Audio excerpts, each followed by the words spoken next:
Hey guys, today I'd like to take a look at a mask that I find very interesting, not only for the sculpt and the paint, but its history. And it has quite an interesting history, and that is the 2000 Don Post Studios B. Garret Theta.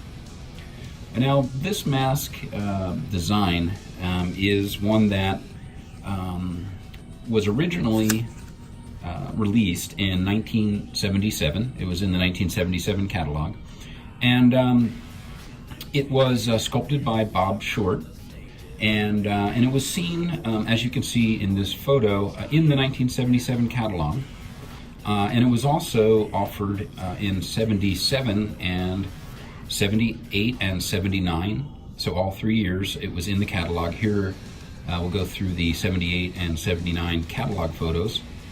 And now this one has, as I said, it's a kind of interesting story behind it, and I'll talk a little bit about this particular copy shortly. But this one is a mask that it gets quite a lot of coverage in Lee Lambert's great book, The Illustrated History of Don Post Studios. Now he has a page here where he's featuring the original 1970s version, as well as Mummy 5000 BC. And what's interesting about this coverage in the book is that it has quite a large paragraph on that page describing a little bit of sort of the background and some anecdotal stories about this mask. And so what's stated there is a little bit of the history from Bob Short himself, and as I said, he sculpted this, and he it said in Lee Lambert's book that he actually considered this mask and Mummy 5000 BC as his favorite masks that he sculpted while at Don Post Studios. And this one is kind of well known as one of the most gory masks of the time, if not, the goriest mask of the time. At least it was for Don Post. And so he was sort of, it states there that he kind of was pushing the limit to see how gory he could really go. And as it turns out, some of the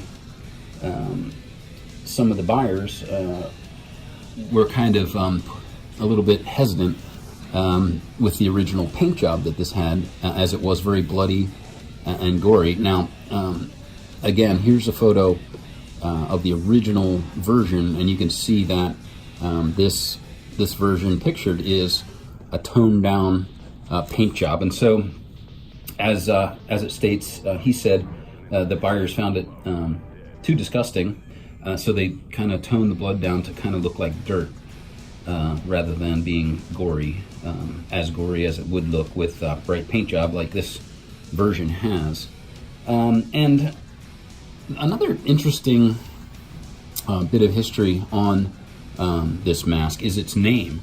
Obviously, it's a very unusual name, B. Garret Theta, and the story of that is also in Lee Lambert's book, and that is Bob Short. He was in charge of the catalog, and so Bill Malone had actually left a note on his desk, and it was next to the mask, and the note simply read, B. Garret Theta. And as it turns out, that note was a note to call Bonnie Garrett at Theta Television, and so he simply wrote B. Garret Theta, and Bob Short thought that was the name chosen for this mask, and so sure enough, it actually went into the catalog with that name. And so that's the story of the name. It doesn't mean any more than that. It was on the Post-it note written by Bill Malone at Don Post Studios. And And so, as I said, this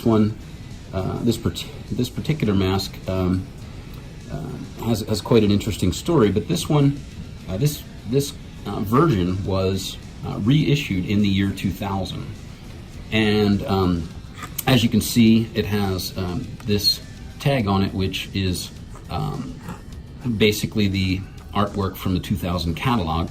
And this was only offered in 1 year, in the year 2000, from what I can see. And what's also kind of interesting about the catalog is that it's not pictured in the year 2000 catalog, even though it's kind of a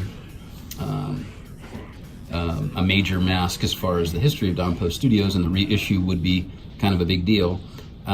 It's not pictured there. Now, it's listed along with Mummy 5000 BC, which I did a video on the 2000 Mummy 5000 BC reissue as well. But it's shown here in the index as both of the masks being on page 1. And I've seen this before on the Don Post catalogs, where sometimes there's a mask that's shown on page 1 in a group photo, not individually pictured and named, and that would be the only place it's shown. However, here you can see page 1, and there's Don Post Jr. surrounded by masks, and you can see Mummy 5000 BC here, but B. Garret Theta, in fact, is not pictured in the group photo at all.